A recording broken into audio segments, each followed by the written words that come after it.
Hello everyone, welcome to Chemoflic academy. और जैसा कि मैं बता रहा हूँ, 12th में क्या चल रहा है, अभी तक हम जीओसी पढ़ रहे थे।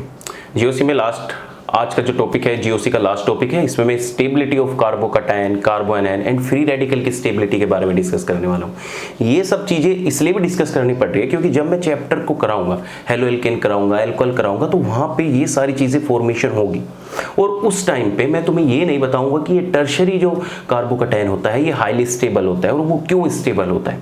तो उन सब का रीज़न मैं पहले ही एक्सप्लेन कर रहा हूँ। और दूसरी बात कि जब आप मेरे टॉपिक देख रहे हो या किसी भी टीचर के टॉपिक देख रहे हो, उसमें नोट्स खुद से बनाना। मैं तुम्हें हैंड रिटन नोट्स भी दूंगा और ये प्रिंटेड नोट्स भी दूंगा, लेकिन जो मैं लेक्चर में कराऊंगा वो उन नोट्स से ज़्यादा होगा। नोट्स में क्या है, शॉर्ट में सब कुछ लिखा होता है चीज़ें, तो नोट्स को पढ़ के अगर तुम सोचते हो कि सारी चीज़ें समझ लोगे तो नहीं समझ पाओगे। तो मेरा सजेशन यही है कि तुम लेक्चर देखते टाइम हर एक चीज़ लिखो जो मैं तुम्हें बता रहा हूँ, और अपने नोट्स से ही पढ़ना। बात ठीक है? चलिए आज का स्टार्ट करते हैं। Concept carbocation. देखो, मैंने क्या बताया था कि कोई भी रिएक्शन है उसमें एक रिएक्टेंट होता है, एक रिएजेंट होता है, और वो हमारा बनाती है प्रोडक्ट। ये चीज मैं पहले ही बता चुका हूं। और इसमें मैंने एक चीज और बताई थी कि यहां पर एक सोलवेंट होता है। तुमने देखा होगा कभी कभी यहाँ पे CCl4 लिखा होता है, कभी यहाँ पे एसीटोन लिखा हुआ मिलेगा, कभी क्राउन ईथर मिलेगा, कभी तुम्हें ड्राई ईथर मिलेगा। तो इस तरीके की ये सारे क्या है, सोलवेंट, जो कि इन रिएजेंट का और रिएक्टेंट का मिलन कराते हैं, इन दोनों को मिलाते हैं, तभी ये आपस में मिलके क्या देते हैं, हमारा प्रोडक्ट देते हैं। लेकिन प्रोडक्ट भी ऐसे नहीं आता, इन दोनों के बीच में इंटरेक्शन होते हैं, और ये प्रोडक्ट फॉर्मेशन की टेंडेंसी दो पाथ से हो सकती है। पहला पाथ तो क्या होता है कि ये ट्रांजिशन स्टेट से जा सकता है, ये क्या जा सकता है, ट्रांजिशन स्टेट से। और दूसरी कंडीशन होती है कि ये रिएक्टिव इंटरमीडिएट के थ्रू जा सकता है।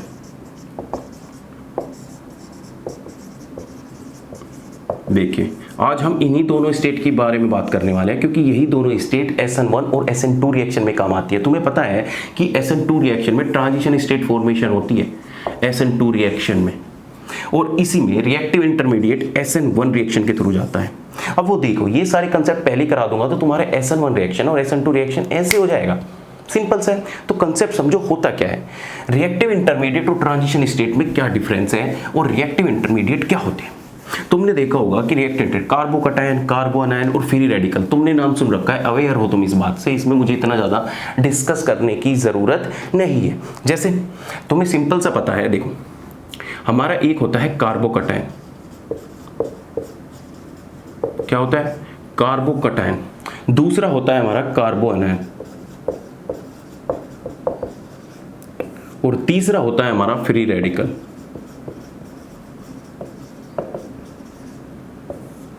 बात ठीक है? अब ये जो दोनों है, कार्बोकैटायन और कार्बोकैटायन, देखो कोई भी बॉन्ड है इस दुनिया में A और B, वो दो तरीके से टूट सकता है। पहला कि या तो हम इसमें होमोलिटिक क्लीवेज करा दें, या दूसरा मैं इसमें करा दूं हेटेरोलिटिक क्लीवेज।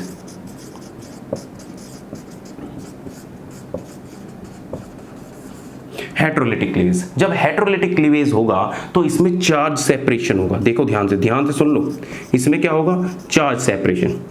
चार्ज सेपरेशन कैसे होगा कि ये जो दो बॉन्ड है, ये बॉन्ड इस प्रकार से टूटेगा कि A और B का बॉन्ड है, ये इधर चला जाएगा। इधर जाने से क्या हो जाएगा, इसमें एक पॉजिटिव फॉर्मेशन हो जाएगा और एक हमारा नेगेटिव फॉर्मेशन हो जाएगा। तो जब पॉजिटिव और नेगेटिव चार्ज कंप्लीटली आ जाते हैं किसी भी एटम या मॉलिक्यूल पे, हम बोल देते हैं कि उसमें हेटेरोलिटिक क्लीवेज हुआ है। ध्यान से सुनिएगा, क्या हुआ है, हेटेरोलिटिक क्लीवेज। लेकिन होमोलिटिक क्लीवेज में क्या होता है कि सपोज करो हमारा कोई बॉन्ड है A और B, इसमें क्या करेगा, हमें पता है कि ये कोवेलेंट बॉन्ड है और ये कोवेलेंट बॉन्ड दो इलेक्ट्रॉन की शेयरिंग से बना है। बात क्लियर है? अब जब दो इलेक्ट्रॉन की शेयरिंग से बना है तो क्या करेगा होमोलिटिक में, ये अपना इलेक्ट्रॉन लेके घर बैठ जाएगा, ये अपना इलेक्ट्रॉन लेके घर बैठ जाएगा। मतलब कि जिन्होंने बॉन्ड बनाने में दो एक इलेक्ट्रॉन उधर से, भाई मेरे तुम्हारे बीच में, हमने ऐसे हाथ पकड़ा और बॉन्ड बनाया। बॉन्ड बनाने का देखो दो तरीका है। अब मैं क्या कर रहा हूँ, इस बॉन्ड को तोड़ रहा हूँ, तो मेरे पास दो तरीके, या तो मैं क्या करूँ, तो तेरा भी हाथ तोड़ के अपने पास ले लूँ, भाई इधर से तो तोड़ दो तेरा भी यार, दोनों हाथ अपने पास ही रख लूँ। दूसरा तरीका यह है कि भाई हमने जॉइंट हटा दिया, मैं अपना हाथ इधर ले गया और वो अपना हाथ उधर ले जा। तो यही तरीका होता है इसमें क्या करेगा कि जैसे ही ये बॉन्ड टूटेगा, इसको होमोलिटिक क्लीवेज कहते हैं, ए के ऊपर भी एक इलेक्ट्रॉन आ जाएगा और बी के ऊपर भी एक इलेक्ट्रॉन आ जाएगा और इसी को हम बोल देते हैं फ्री रेडिकल, और जो कि हाईली रिएक्टिव स्पीसीज होती है। ये क्या होती है? हाईली रिएक्टिव स्पीसीज होती है, हाईली रिएक्टिव स्पीसीज होती है। देखो, अगर तुम्हें मेरी पढ़ाने की स्पीड कम लगे तो वहाँ पे 1x 2x का ऑप्शन भी है स्पीड का, तो तुम स्पीड भी बढ़ा सकते हो, कोई मैटर नहीं है। मैं तो मुझे धीरे पढ़ाना है, क्योंकि तुम्हें कोई बच्चे की टेंडेंसी होती है कि स्पीड से पढ़ने की, कोई बच्चे की टेंडेंसी होती है धीरे से पढ़ने की। तो अगर मैं स्पीड से पढ़ाऊंगा तो वो धीरे नहीं कर सकता, लेकिन अगर मैं धीरे से पढ़ाऊंगा तो वो स्पीड में कर सकता है। ठीक है, दैट्स द पॉइंट। देखो क्लियर है। अब देखो होता क्या है, हमारा कार्बोकैटायन फॉर्मेशन हुआ, ध्यान रखो कार्बोकैटायन किससे हुआ? हेटेरोलिटिक क्लीवेज से, और फ्री रेडिकल किससे हुआ? होमोलिटिक क्लीवेज से। और जब हमारा कार्बोकैटायन बना तो कार्बोकैटायन कितने टाइप के बन सकते हैं बताओ भाई? या तो प्राइमरी कार्बोकैटायन हो सकता है, या सेकेंडरी हो सकता है, या टर्शियरी हो सकता है। सिंपल सी बात है भाई। क्या किस किस के ऊपर आ सकता है? या तो हमारा ये हो सकता है कि CH3 रेडिकल, CH3 पॉजिटिव, हम कार्बोकैटायन की बात कर रहे हैं तो इसको हम क्या बोलते हैं? Methyl carbocation, methyl carbocation. या मैं सेकंड क्या बोल सकता हूं? CH3 CH2 रेडिकल, इसको बोलते हैं हम 1 डिग्री कार्बोकैटायन। ठीक है, 1 डिग्री कार्बोकैटायन। इसमें क्या जुड़ा है? एक मिथाइल ग्रुप जुड़ा है, या हम इसको क्या बोल सकते हैं? Ethyl carbocation. सेकंड हमारा होता है कि अगर मैं इसके ऊपर 2 CH3 ग्रुप ऐड कर देता हूं और एक हाइड्रोजन, और इसके ऊपर क्या आ गया? पॉजिटिव चार्ज, इसको हम बोलते हैं सेकेंडरी कार्बोकैटायन।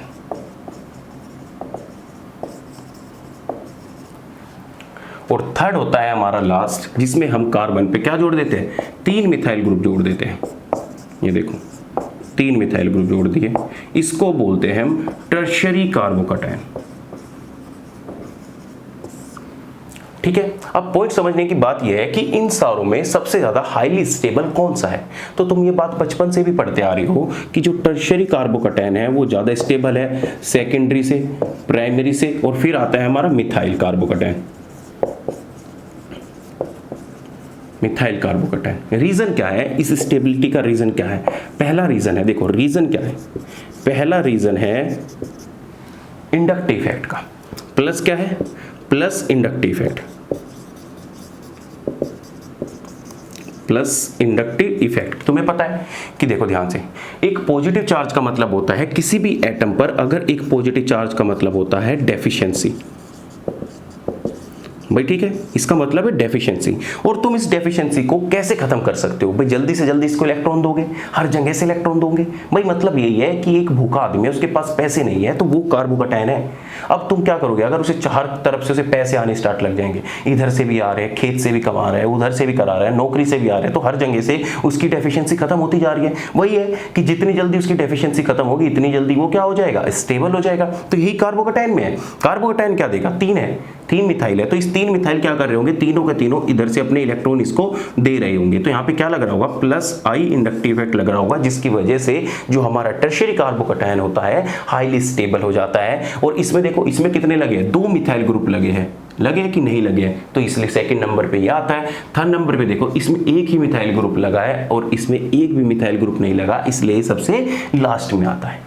पहला पॉइंट क्लियर हुआ किसके? कि इंडक्टिव इफेक्ट के थ्रू भी आप इसको समझा सकते हैं। सेकंड आता है, पहला रीजन तो हो गया इंडक्टिव इफेक्ट, सेकंड रीजन आता है हाइपर कंजुगेशन। हाइपर कंजुगेशन जिसको हम बोलते हैं सिग्मा बॉन्ड रेजोनेंस या non bonded resonance, sigma bond resonance. देखो हाइपर कंजुगेशन ये इंपॉर्टेंट है, इससे अगर तुम ज्यादा एक्सप्लेन करोगे तो ज्यादा अच्छा रहेगा। क्या? इंडक्टिव इफेक्ट और हाइपर कंजुगेशन टर्शियरी कार्बोकैटायन को ज्यादा स्टेबल बनाते हैं। अब ये कहानी क्या होती है कि हाइपर कंजुगेशन क्या हुआ? अब पॉइंट आता है कि हाइपर कंजुगेशन क्या है। हाइपर कंजुगेशन जैसा कि मैं तुम्हें बताया, ये क्या होती है?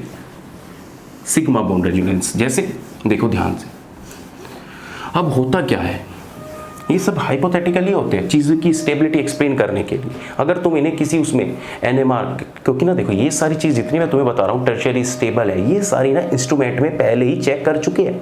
ऐसे तो स्टेबिलिटी नहीं है, थ्योरेटिकल भी प्रूव हो जाता है। और जब इनको हम एक्सपेरिमेंटली किसी इंस्ट्रूमेंट में चेक करते हैं, NMR हुआ, IR हुआ, UV हुआ, उन सब में हम इनकी जब स्टेबिलिटी देखते हैं तो वहाँ पे भी इनकी स्टेबिलिटी आती है। तो हर चीज़ जो तुम आज थ्योरेटिकल पढ़ रहे हो उनके ऊपर एक्सपेरिमेंटल प्रूव हो चुका है। बात समझो, कोई भी रिएक्शन हो, तुम A+B के बना रहे हो तो इसके ऊपर भी लैब में वर्क हो चुका है। इसी तो बोलते हैं PhD किसको बोलते हैं, PhD रिसर्च पेपर, थीसिस, ये सब यही तो काम होता है कि लैब में परफॉर्म करना एक्सपेरिमेंटल तरीके से। बात समझे। अब देखो हाइपर कंजुगेशन। हाइपर कंजुगेशन क्या हुआ कि देखो ध्यान से देखना, ये हम पैरेलल ले रहे हैं, एक ये हुआ और इसके साथ में ये क्या है, CH2 पॉजिटिव चार्ज है। बात ठीक है। अब देखो हाइपर कंजुगेशन का क्या मतलब होता है कि जिसके ऊपर पॉजिटिव चार्ज है उसकी बगल में जो कार्बन है, जो उसकी बगल में कार्बन है, इसके पास क्या है, 3 हाइड्रोजन है।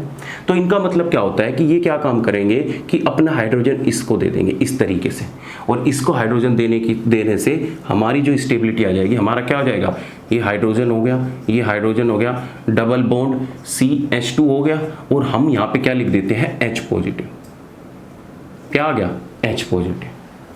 भाई सिंपल सी बात है, एक बॉन्ड है, देखो इसने अपने इलेक्ट्रॉन इसको दिए, तो अपने इलेक्ट्रॉन इसको देने की वजह से इसका पॉजिटिव चार्ज तो खत्म हो गया, लेकिन हमारा H पॉजिटिव कहाँ पे आ गया, यहाँ पे। तो अगर ये तुमसे कोई पूछ ले कि ये दोनों स्ट्रक्चर किसको रिप्रेजेंट कर रही है, तो तुम ध्यान से देखो कि इसमें सिर्फ सिग्मा बॉन्ड का इन्वॉल्वमेंट हो रहा है।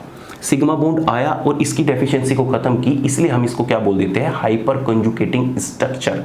ध्यान से सुनो, हाइपर कंजुगेटिंग स्ट्रक्चर।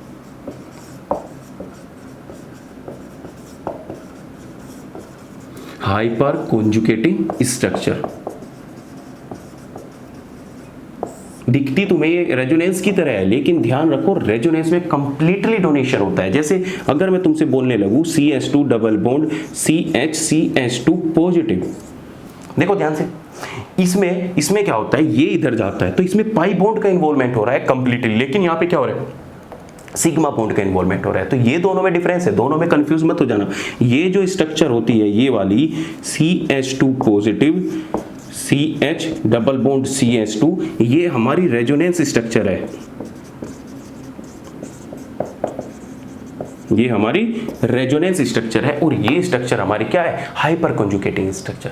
बात क्लियर है। अब देखो, अब एक हाइड्रोजन आ रहा है तो एक हाइपर कंजुगेटिंग स्ट्रक्चर बनी, इसके बगल में कितने कार्बन पे कितने हाइड्रोजन प्रेजेंट है, 3। तो 3 है तो हमारे पास क्या आएगी, 3 हाइपर कंजुगेटिंग स्ट्रक्चर आएगी। पहली स्ट्रक्चर ये हो गई, सेकंड स्ट्रक्चर भी कैसे आएगी, ऐसे कार्बन होगा, ये हाइड्रोजन होगा, यहाँ पे H पॉजिटिव चार्ज आएगा, और एक हाइड्रोजन यहाँ पे होगा, और डबल बॉन्ड क्या आ जाएगा, CH2। ये सेकंड हाइपर कंजुगेटिंग स्ट्रक्चर हो गई। ऐसे ही ये इधर आएगा, तीसरी हाइपर कंजुगेटिंग स्ट्रक्चर बन जाएगी। ये देखो यहाँ पे क्या आ गया, H पॉजिटिव और डबल बॉन्ड CH2। देखो इस हाइड्रोजन के इनके बीच में कोई बॉन्ड नहीं है, ध्यान रखना कोई बॉन्ड नहीं है, लेकिन एक पार्शियली बहुत धीरे धीरे छोटा छोटा इस तरीके से तुम्हें इंटरेक्शन दिखा देते हैं। क्यों, क्योंकि यहाँ पे पाई इलेक्ट्रॉन डेंसिटी है और इसके पास डेफिशिएंसी है, तो उनके बीच में हल्का सा इंटरेक्शन हो जाता है, बहुत ही माइन्यूट सा इंटरेक्शन हम दिखा देते हैं। इसी को हम क्या बोल देते हैं, हाइपर कंजुगेटिव। अब बताओ मुझे, इसमें मिथाइल में जो प्राइमरी था, प्राइमरी कार्बोकैटायन था, इसमें कितनी हाइपर कंजुगेटिंग स्ट्रक्चर बनी, 3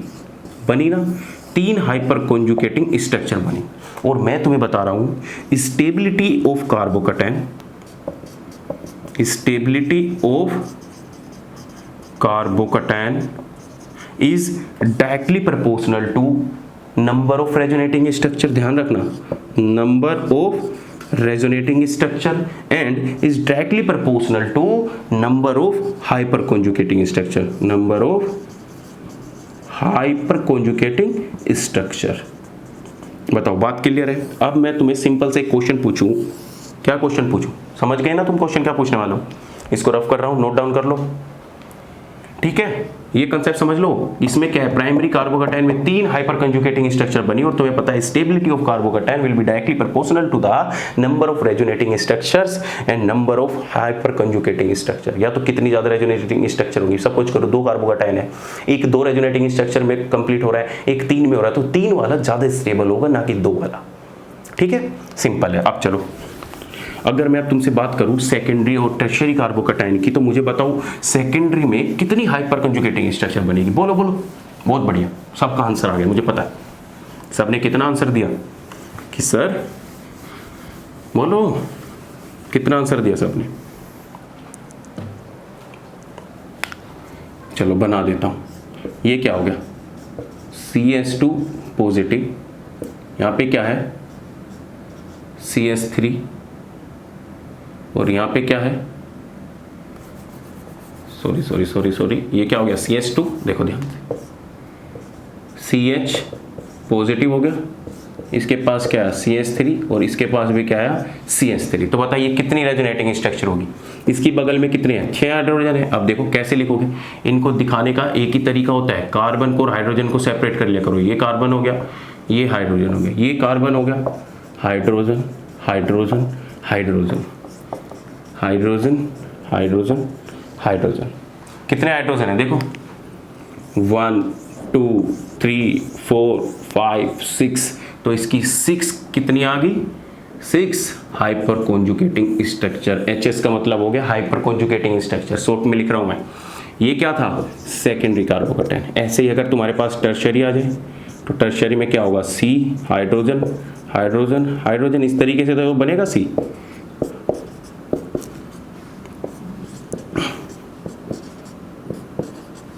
ठीक है, बन गया। अब इसमें देखो कितनी आ गई, 3 तो ये हो गए, 3 यहां से निकल के आएगी और 3 यहां से निकल के आएगी, बस समझ रहे हो।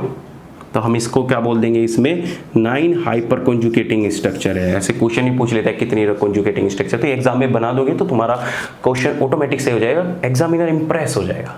तो तुम्हारा स्टेबिलिटी कैसे आ गई कि टर्शियरी ज़्यादा स्टेबल है, फिर सेकेंडरी ज़्यादा स्टेबल है, फिर प्राइमरी, और फिर हमारा आता है मिथाइल कार्बोकेटायन। क्यों, क्योंकि इसमें क्या है 9 रेजोनेटिंग स्ट्रक्चर, इसमें क्या है 6 रेजोनेटिंग स्ट्रक्चर, इसमें क्या है 3 हाइपर कंजुगेटिंग स्ट्रक्चर, और इसमें 0 हाइपर कंजुगेटिंग स्ट्रक्चर। ये सारी 9 6 3 0 क्या है, हाइपर कंजुगेटिंग स्ट्रक्चर। बताओ एम आई क्लियर और नॉट, बोलो जल्दी, अरे बोल दिया करो, सुन लिया मैंने। ठीक है, हो गया कंप्लीट। अब देखो ध्यान से, ये हो गया कार्बोकेटायन की बात। अब देखो अगर तुमसे कोई इसके एनर्जी प्रोफाइल की बात करे, एनर्जी प्रोफाइल बोले तो मैं एक सिंपल सा फंडा बताता हूँ। इस दुनिया में हर कोई स्टेबल होना चाहता है, कोई भी हो, तुम अपने ऊपर ले लो, तुम भी तो स्टेबल होना चाहते हो, तुम भी तो चाहते हो कि जल्दी जल्दी पढ़ूँ मैं, अच्छे नंबर आए और एक अच्छी सी नौकरी मिले, शादी हो और मैं स्टेबल हो जाऊँ, बस यही तो चाहते हैं। ये सबका फंडा है, केमिस्ट्री हो फिजिक्स हो, हर कोई स्टेबिलिटी चाहता है। तो ध्यान से रखो कि जब तुम्हारी कोई रिएक्शन होती है A प्लस बी और तुम्हारा बनता है C का मतलब क्या है, प्रोडक्ट, और A और B आपस में रिएक्ट कर रहे हैं। A और B जब आपस में रिएक्ट करेंगे तो वो बनाएंगे प्रोडक्ट, और प्रोडक्ट तभी बनेगा जब वो A और B से ज़्यादा स्टेबल होगा। ध्यान से सुन लो, वो प्रोडक्ट तभी बनेगा जब वो A और B से ज़्यादा स्टेबल होगा। तो ये जब मोर स्टेबल होगा तो तभी तो हमारा प्रोडक्ट बनेगा, और मोर स्टेबल होने के लिए इसकी एनर्जी हाई होनी चाहिए कि लो होनी चाहिए, हाई होनी चाहिए, है ना, यही सोच रहे हो ना, गलत बात है। ध्यान से सुनो, कोई भी दुनिया में स्टेबिलिटी चाहता है तो उसको अपनी एनर्जी लो रखनी पड़ेगी। जितनी लो एनर्जी होगी वो इतना ज़्यादा स्टेबल होगा। तुम कहोगे नहीं सर ऐसे गलत बोल रहे हो, लो एनर्जी होगा तो काम कैसे करेगा। सुनो मेरी बात, अगर उसकी हाई एनर्जी हुई, देखो ध्यान से, अगर वो हाई एनर्जी में हुआ, तुम चाहते हो, तुम ना अपने ऊपर एग्जांपल ले रहे हो कि सर अगर ह्यूमन बीइंग में हाई एनर्जी होगी तो वो हाईली स्टेबल होगा, वो हाईली स्टेबल नहीं होगा, वो अनस्टेबल होगा। क्या, देख तुम अपने ऊपर एग्जांपल लो, अगर तुम में बहुत सारी ताकत आ गई, तुम जैसे खली टाइप बन गए, तो तुम हर किसी से ऐसे चोट में चलोगे कि नहीं चलोगे। कोई तुमसे टकराएगा, चाटा मार दोगे, कोई तुमसे फालतू बोल नहीं पाएगा, कोई तुम्हारे सामने खड़ा नहीं हो पाएगा। हर किसी से तुम ये सोचोगे कि मेरे साथ लड़ाई करे आके, मैं उसे फोड़ूं या कुछ भी करूं, व्हाटएवर। तुम्हारा मन में क्या रहेगी, हमेशा ऐसी फीलिंग आती रहेगी। तो ये स्टेबिलिटी थोड़ी ना बोलते हैं। हर किसी के साथ तुम आगे दूसरे दिन लड़के आ रहे हो कि नहीं लड़के आ रहे। तो कोई भी देखो, ये नेचर है, जितने भी तुम आसपास अपने आस बगल में देखते हो कि कोई अगर हेल्दी से होता है ना, काफ़ी अच्छा बॉडी बिल्डिंग सब कुछ अच्छे से कर रखा है उसने, तो उसमें क्या होता है कि वो ऐसे चोट में रहता है, उसके साथ कोई भिड़ने नहीं चाहता, वो चाहता है कि मैं सबके साथ लड़ता फिर और उनको मारूं। तो उसको स्टेबिलिटी नहीं बोलते, उसको अनस्टेबिलिटी बोलते, क्योंकि भाई तू अनस्टेबल है, तेरा दिमाग खराब है, तू सबसे लड़ता फिर रहा है, इसको स्टेबिलिटी नहीं बोलते। लेकिन दूसरी तरफ एक पतला सा लड़का है, ये देखो, ये छोटा सा पतला सा लड़का है, ये पतला सा लड़का है, बस ये इसके हाथ है, और एक तरफ ये बड़ा लड़का है, इतनी बड़ी गर्दन, बताओ, एक तरफ ये हो गया, एक तरफ ये हो गया। अब ये पतला लड़का क्या करेगा, ये कभी किसी के साथ लड़ाई करेगा ही नहीं। क्यों? क्योंकि ये लोवेस्ट एनर्जी में है। अगर इसे कोई 2-4 गाली भी देगा तो ये चुपचाप निकल लेगा। क्यों? क्योंकि इसे फर्क ही नहीं पड़ रहा, क्योंकि अपनी लोएस्ट एनर्जी में से फर्क नहीं पड़ रहा किसी भी चीज़ से। तो इसे भी किसी चीज़ से फर्क नहीं पड़ रहा। कोई इसके सामने गाली दो, इसको कोई चौटा मारेगा, चुपचाप घर आ जाएगा, नहीं भाई मेरे बस की लड़ना नहीं है।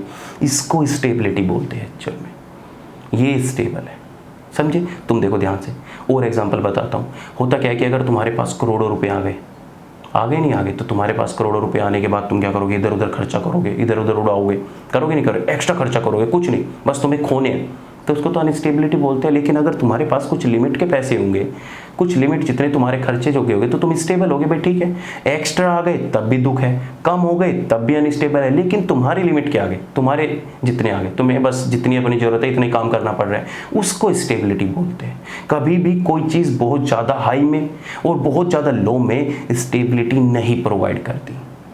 बात समझे? तो स्टेबिलिटी होने के लिए एनर्जी को लो रखना पड़ेगा, एनर्जी को मिनिमम रखना पड़ेगा। तभी तो ये रिएक्टेंट प्रोडक्ट से तभी जा रहा है क्योंकि प्रोडक्ट की एनर्जी रिएक्टेंट से कम है। अगर प्रोडक्ट की एनर्जी रिएक्टेंट से हाई होती तो ये कभी भी प्रोडक्ट में नहीं जाता, ये A+B में ही रहना चाहता। क्यों? तुमने पढ़ा होगा फॉरवर्ड डायरेक्शन और बैकवर्ड डायरेक्शन पढ़ा है आयनिक इक्विलिब्रियम में 11th क्लास में। तो वहां पे क्या बोलते हैं? फॉरवर्ड डायरेक्शन का मतलब कि रिएक्शन फॉरवर्ड डायरेक्शन में जा रही है, बैकवर्ड डायरेक्शन का मतलब रिएक्शन बैकवर्ड डायरेक्शन में जा रही है। कोई फॉरवर्ड डायरेक्शन में रिएक्शन कब जाएगी? जब हमारा प्रोडक्ट की स्टेबिलिटी ज्यादा होगी। और कोई बैकवर्ड में कब जाएगी? जब हमारा रिएक्टेंट रिएक्ट करना नहीं चाहता। बात समझ में आ रही है? आई होप क्लियर हो चुकी है। अब देखिए, जब इसका तुम एनर्जी प्रोफाइल डायग्राम बनाओगे तो एनर्जी प्रोफाइल डायग्राम कैसे बनाते हैं? देखो, ऐसे एनर्जी प्रोफाइल डायग्राम बनाते हैं इस तरीके से। ये देखो, यहां पे हम क्या लिखते हैं? एनर्जी। ठीक है, हम यहां से स्टार्ट करते हैं, यहां से, और इस तरीके से बना, और ये हमारी हो गई। ठीक है, अब देखो ध्यान से, यहां पे जो नीचे होते हैं इनको हम बोलते हैं रिएक्शन कोऑर्डिनेट। ये बहुत ज्ञान की बातें हैं, मैं बता रहा हूं, कोई नहीं पढ़ाएगा। अपने आसपास क्लास में बताओ क्या पढ़ रहे हो तुम। कभी जिंदगी में आगे कभी केमिस्ट्री पढ़ने का मौका मिला तो डिटेल में बताऊंगा तुम्हें चीजें।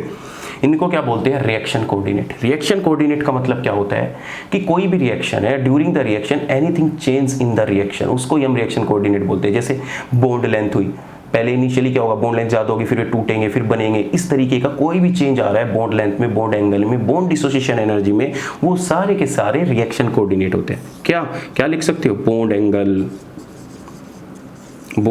Bond length, bond dissociation energy,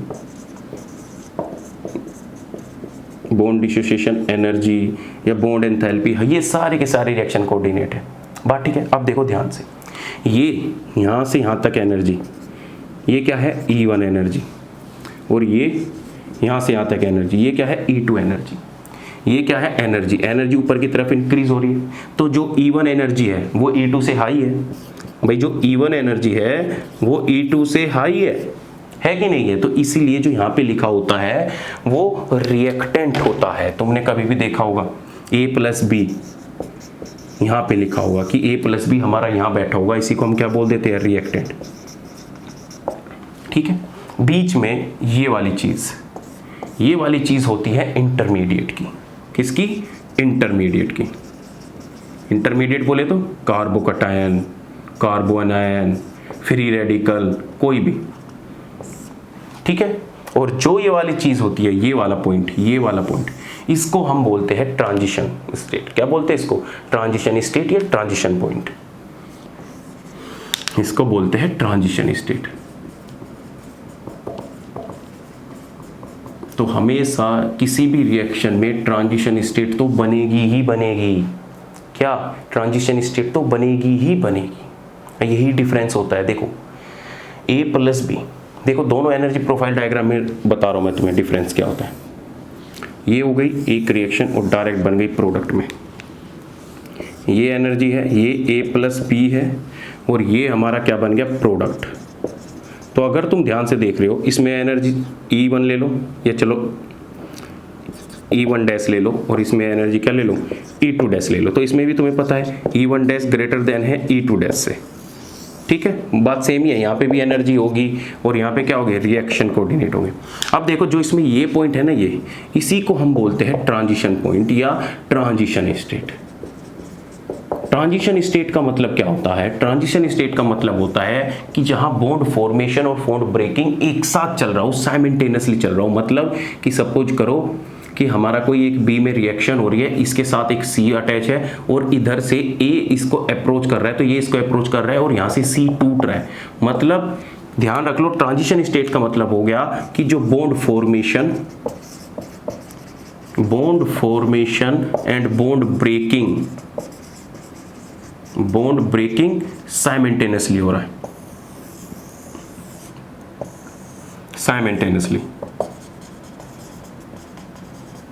simultaneously बोले तो एक साथ, समझे, एक साथ सारी चीजें हो रही है, इसको हम बोलते हैं ट्रांजिशन स्टेट। देख रहे हो, अब इसको भी यहाँ पे भी बात सेम ही है, ट्रांजिशन स्टेट। तो यहाँ पे डिफरेंस क्या है कि ये ट्रांजिशन स्टेट से डायरेक्ट प्रोडक्ट में कन्वर्ट हो गया, लेकिन यहाँ पे ट्रांजिशन स्टेट से पहले उसने रिएक्टिव इंटरमीडिएट बनाया। उस केस में क्या बना भाई, इसमें बॉन्ड फॉर्मेशन बॉन्ड ब्रेकिंग दोनों एक साथ हो गए, लेकिन इसमें क्या हो गया कि बॉन्ड ब्रेकिंग पहले हो गया और बॉन्ड फॉर्मेशन बाद में जाके हुआ। तो जैसे ही बॉन्ड ब्रेकिंग हुआ तो उसने क्या बना लिया, कार्बोकैटायन बना लिया। फिर ये स्टेट आएगी बॉन्ड फॉर्मेशन की, ये स्टेट किसकी हो गई यहाँ पे, बॉन्ड ब्रेकिंग की। ये स्टेट किसकी आएगी, ट्रांजिशन स्टेट, बॉन्ड फॉर्मेशन की। और फाइनली हमारा कहाँ चला जाएगा, प्रोडक्ट, और प्रोडक्ट की एनर्जी क्या होगी, लो होगी। तो जनरली तुम्हें कोई पूछे प्रोडक्ट की एनर्जी हाई भी हो सकती है, लेकिन वो कंसेप्ट किस में चला जाएगा, एंडोथर्मिक रिएक्शन और एक्सोथर्मिक रिएक्शन में। एम आई क्लियर और नॉट? बताओ, इतनी चीजें बहुत है तुम्हारे जानने के लिए, तभी तो तुम देखते हो क्या कि जो SN1 रिएक्शन होती है उसमें इस टाइप का ग्राफ आता है, और जो SN2 टाइप की रिएक्शन होती है उसमें कुछ इस टाइप का ग्राफ आता है। ये सारा बेसिक है जो मैं तुम्हें पढ़ा रहा हूँ, यहाँ से एग्जाम में कुछ चीज़ें मिलेगी, लेकिन इन्हीं से रिलेटेड सारे कंसेप्ट हैं। अगर तुम्हारा बेसिक ही स्ट्रॉन्ग हो गया ना, मजबूत हो गया, तो तुम ऐसे करोगे ऑर्गेनिक, ऐसे झटपट बच्चों वाला खेल लगेगा तुम्हें ऑर्गेनिक का। देखना अब मैं हेलो एल्केनी स्टार्ट करूँगा आज, तब देखना तुम कैसे उड़ा दूंगा, ऐसे ऐसे उड़ाओगे तुम भी। बताओ क्लियर है कि नहीं? तो इन्हें एनर्जी प्रोफाइल डायग्राम बोलते हैं। मैं जब SN1 रिएक्शन के लिए बोलूँगा, SN2 रिएक्शन के लिए बोलूँगा, तो डायरेक्ट समझ जाना, वहाँ पर मैं इन चीज़ों को एक्सप्लेन नहीं करूँगा। तो मैं अपना भी टाइम बचा रहा हूँ और तुम्हारा भी टाइम बता रहा हूँ, ठीक है। चलिए, ऐसे ही हमारा फ्री रेडिकल होता है, तो फ्री रेडिकल में भी हाइपर कंजुगेशन होता है। ध्यान से सुनो, फ्री रेडिकल में भी क्या होता है, हाइपर कंजुगेशन। इनको नोट डाउन कर लेना आराम से, एक ही कॉपी बनाओ केमिस्ट्री की।